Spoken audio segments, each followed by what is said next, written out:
Noi suntem Institutul de Standardizare din Moldova. Da, noi suntem Institutul de Standardizare din Moldova și ne aflăm în cel mai verde sector al Chișinăului, sectorul Buicani, strada Eugen Coca 28. Institutul de Standardizare din Moldova este singurul organism de standardizare din țară care vă pune la dispoziție peste 190.000 de standarde din diferite domenii de activitate. Institutul de Standardizare din Moldova furnizează esențiale beneficii pentru diverse industrii și organizații. Prin comitetele tehnice promovăm standardele de calitate, îmbunătățind procese și produse. Aceste platforme de expertiză asigură uniformitatea și interoperabilitatea, stimulând cooperarea națională și internațională.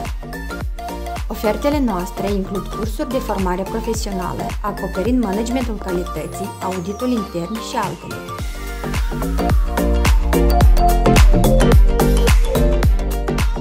Acestea dezvoltă competențele specialiștilor, facilitând implementarea standardelor.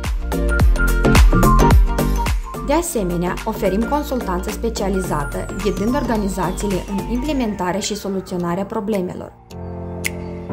Aceste servicii susțin calitatea, competitivitatea și dezvoltarea Republicii Moldova.